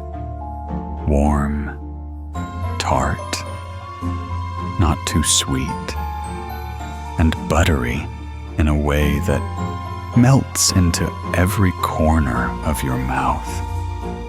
Mrs. Weasley bustles out with a pitcher of something fizzy and golden. "That's spiced elderflower butterbeer," she says with pride. "Just enough fizz to tickle the tongue. No more than a hiccup of trouble." You take a sip. She wasn't exaggerating. Everyone settles around the table, wherever they land. No assigned seats, just room for everyone, and enough levitating food to feed a Quidditch team and their broomsticks. Ginny waves her wand, summoning a stack of plates. Ron reaches across the table to catch a loaf of sourdough that tries to fly away. Percy enters late, apologizing to no one in particular, his nose still buried in a book about cauldron regulation. Charlie isn't there, but someone brings up the story of how last summer he enchanted a plum pie to erupt into dragon-shaped steam when cut, and it singed the eyebrows off half the table. Laughter roars. Someone snorts butterbeer. George is responsible. You eat. And eat. There's fresh garden salad with edible glitter. There's shepherd's pie that twitches when ignored for too long. There's a stack of buttered asparagus spears that hum in harmony when arranged just right. The pies continue to orbit lazily, dropping into waiting hands with impeccable timing. You find yourself between Fred and Ginny. Fred tries to charm a butter knife to dance across the table, fails, and ends up with mustard in his lap. Ginny makes a comment about the mustard improving his fashion sense. In between bites, you look around and see exactly what magic is supposed to feel like. Not grandiose, not loud, but together, warm, hilarious, and real. The sky above grows more brilliant as the meal goes on. That perfect in-between shade of blue that only shows up when time slows down. Somewhere to the east, the orchard hums softly. Birds flicker through the branches. A gnome peeks out from the bushes, sees the crowd, and immediately retreats. Someone plays music, soft, enchanted strings drifting from a phonograph balanced on a pile of books. The tune feels like the kind of song summer would hum to itself while swinging on a hammock. You let your fork rest. Your stomach is full. Your soul is quieter than it's been in weeks. As lunch begins to wind down, Fred floats his empty pie tin into the sky like a balloon. It bobs there, catching the light, until it finally dissolves into golden dust and drifts toward the earth like falling stars. Others follow. The plates begin to stack. The pies slow, land, and vanish into baskets. The table wipes itself clean with a sweep of a hovering cloth that sings softly under its breath. Mrs. Weasley collects the last pitcher, humming a waltz no one else knows. You stretch out on the grass beside the table. So do Ron, George, Ginny. A cloud floats past above. You think the blue pie was blueberry, you ask. Fred says, I think it was regret. George says, I think I had 3. A napkin flutters onto your chest and stays there like a makeshift sunshade. The grass is warm beneath you. The sky, a slowly deepening bowl of light. And the butterbeer in your stomach fizzes one last time before settling into a peaceful post-pie glow. Lunch has wound down to that sleepy, full-bellied lull. The kind where conversation drifts and the breeze carries crumbs across the table. You're sitting cross-legged on a blanket in the shade, watching a lazy butterbeer bottle roll toward the garden hedge, when the calm is suddenly broken by a voice so crisp, it feels like someone's just snapped the tablecloth off the entire afternoon.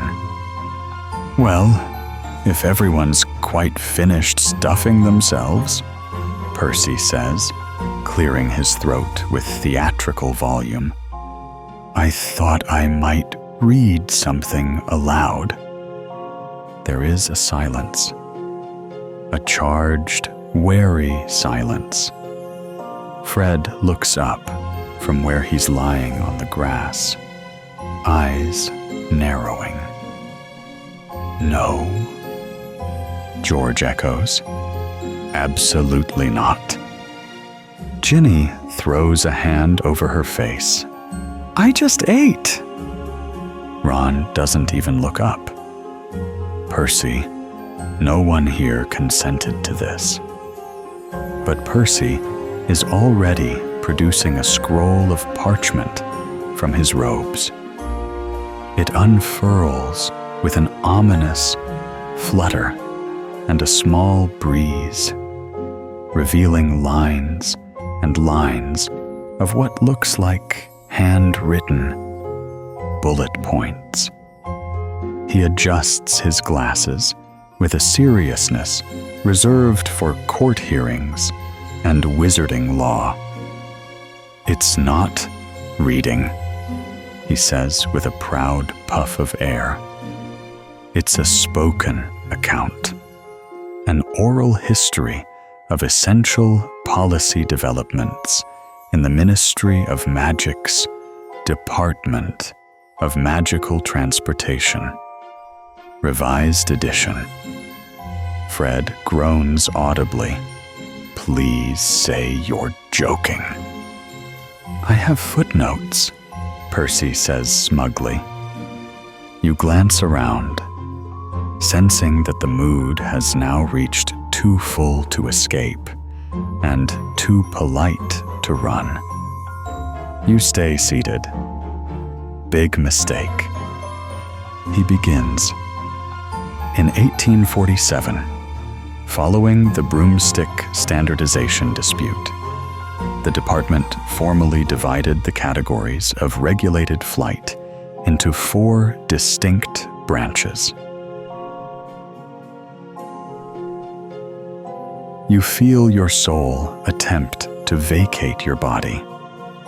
George rolls onto his stomach and screams into the grass. Fred begins carving the words "help me" into the dirt with a twig.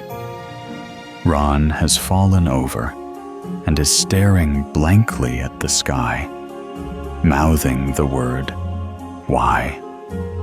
Ginny looks directly at you and whispers, "Save yourself." Percy drones on, oblivious, or perhaps delighting in the silent agony around him. And so it was that the first formal apparition checkpoint was established in rural Derbyshire, which, at the time, Fred sits up abruptly. Wait, is this the story with the exploding teacup? Percy looks offended.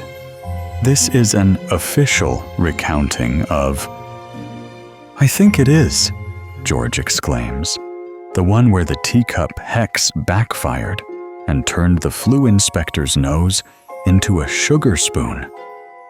Percy straightens. That's tangential and inaccurate. Ron, suddenly animated, sits up. Tell that version.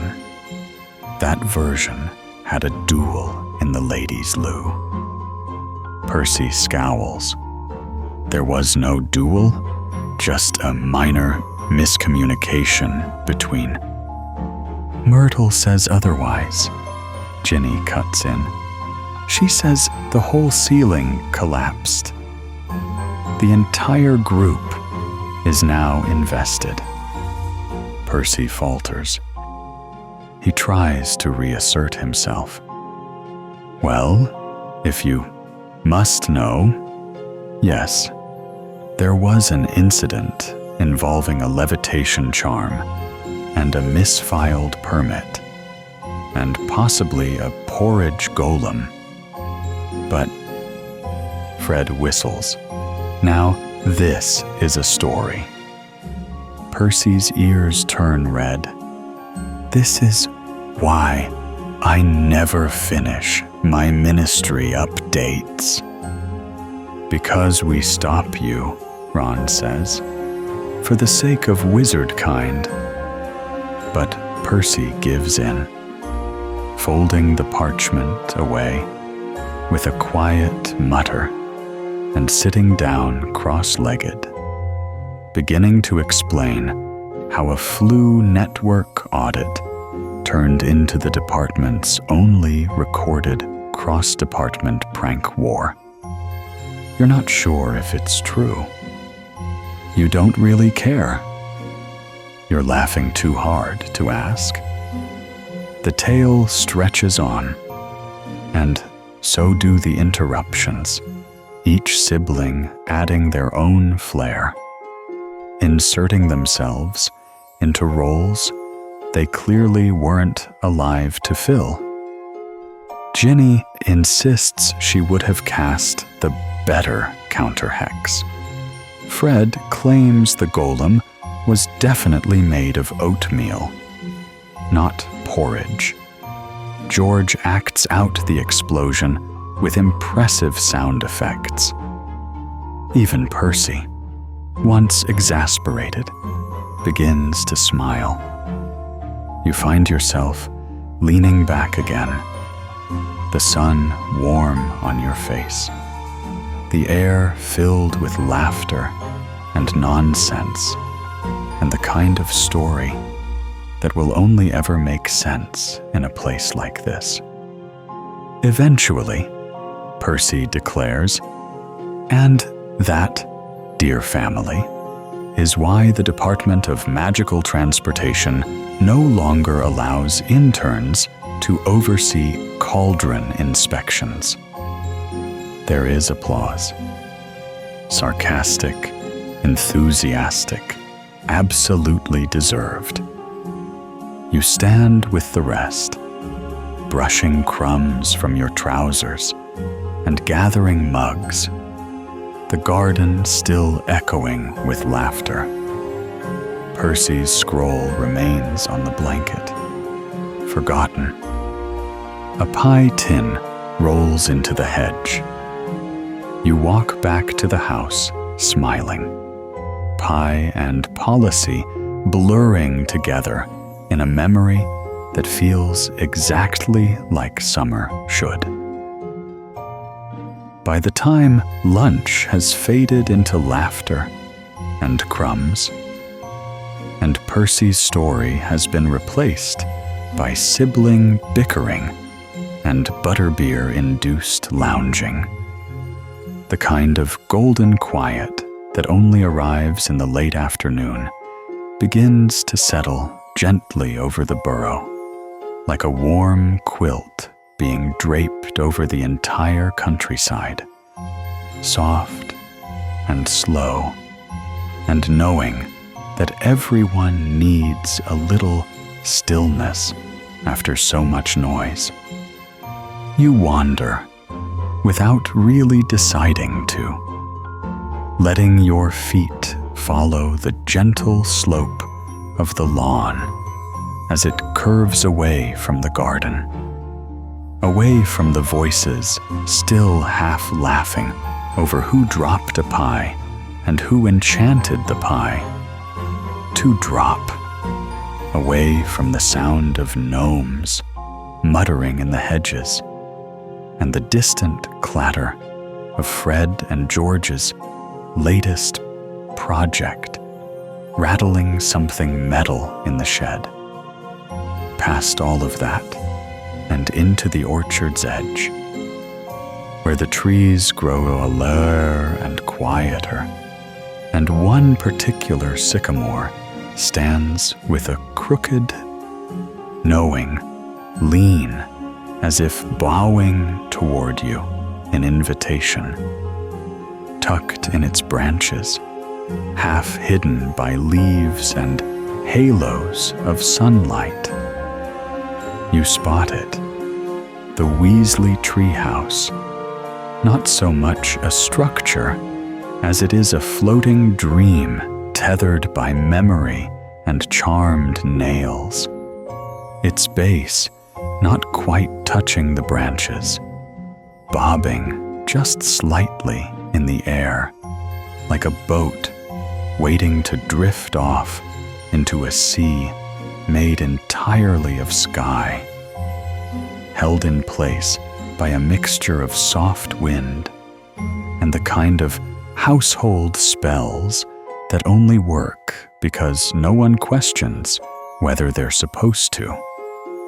The ladder is narrow, worn smooth by years of bare feet, and as you climb, step by creaking step, you feel the way it hums beneath you, not in warning, but in welcome, as if it recognizes you as someone new who somehow already belongs here.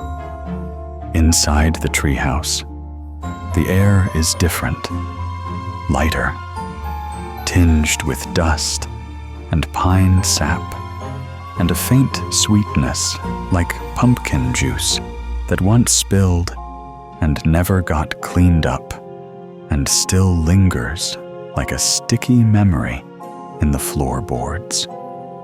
And everything is familiar, even if you've never seen it before.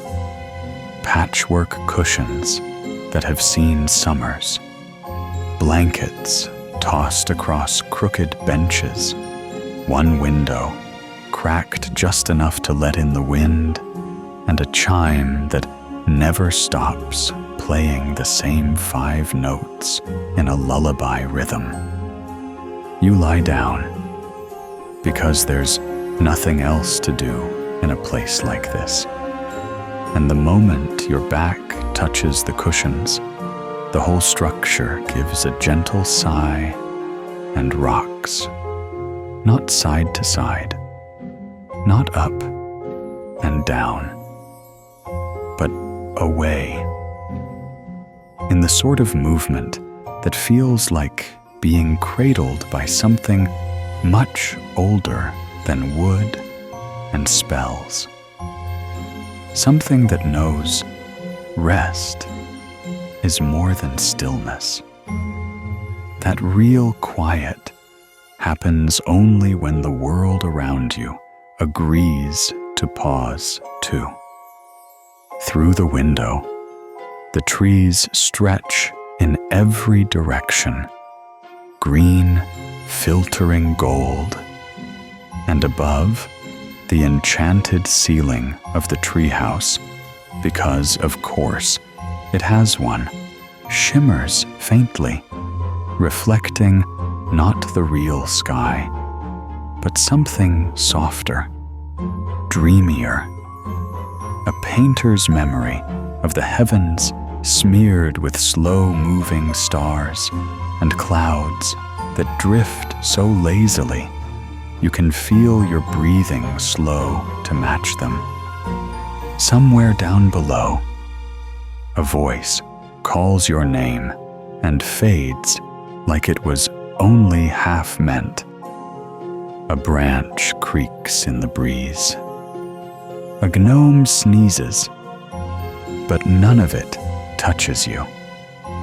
Because here, in this floating nest of light and leaf shadow and second-hand stories, you are utterly untethered, not asleep, not awake, just held as though the tree, the house, the family, and the magic all agree this is where you're supposed to be, and there is nothing urgent left in the world.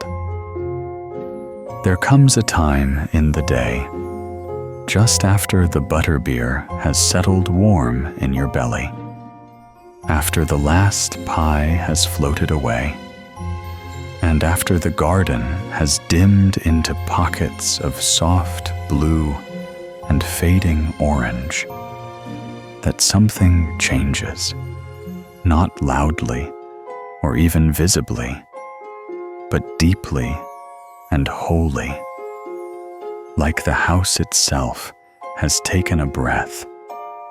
And in that pause, Fred leans over, eyes glinting with something secret, and says in a voice barely louder than the wind, "Fancy a climb?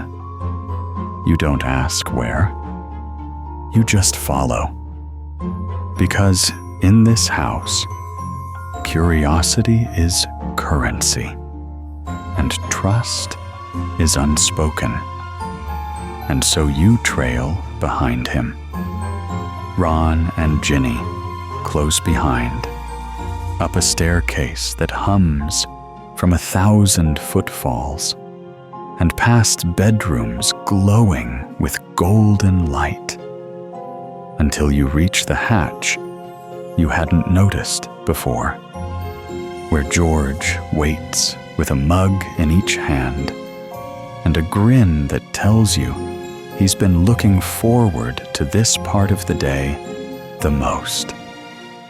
The hatch creaks open, a wooden sigh into night, and the ladder, more vine than step, more spell than structure, unfolds itself into the cool, clean air, where you emerge onto a patchwork of weathered shingles, sloped and uneven, held together by magic and habit, and the certainty that even if it doesn't look safe, it will hold, because it always has.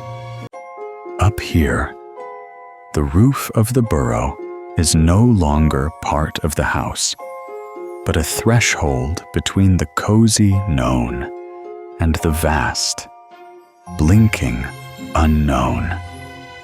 And as you settle into a circle of cushions and mismatched blankets already waiting, some soft with years of use, others still smelling of garden sun, you realize this is something sacred, a star-gazing ritual whispered from sibling to sibling, kept off the record, and all the more important because of it. The sky above is no longer just sky.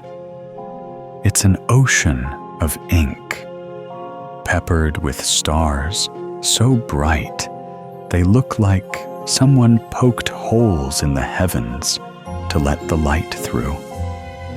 And as the cocoa is passed around, steaming and sweet, the stories begin, not loudly, not theatrically, but the way secrets do when they know they're safe, slowly, sideways, from lips curled in half-remembered laughter, until someone's describing a prank gone wrong, and someone else is accusing the moon of looking smug about it. Fred declares the Niffler-shaped constellation is named Reginald, and George insists it's actually the Cheese Goblin. And Ron points at the Big Dipper with all the confidence of someone who's never checked a star chart, while Ginny lies back with her hands behind her head and names every light above you like they're old friends who've just arrived to keep watch. And you, curled beside them, with your mug pressed to your chest and the wool of a borrowed blanket wrapped around your knees. Don't say much.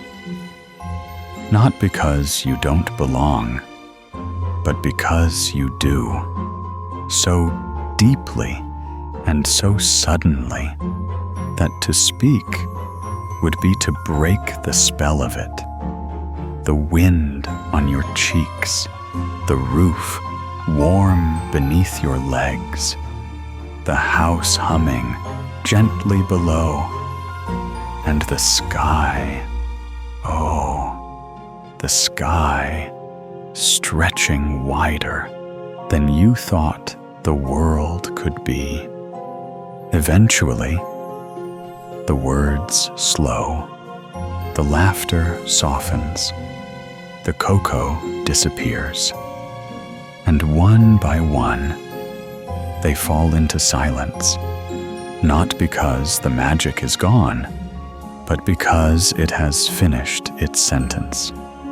And in the hush that follows, you all just breathe in the starlight and let it sit inside you like a secret you'll carry home. You return to your bedroom slowly, as if the stairs have grown longer and the corridor wider. And perhaps they have, not in feet or inches, but in the quiet weight of night and the softness of tired limbs and full hearts. Because after stargazing on a rooftop with the Weasleys, everything else feels like a dream you're still trying to stay inside of.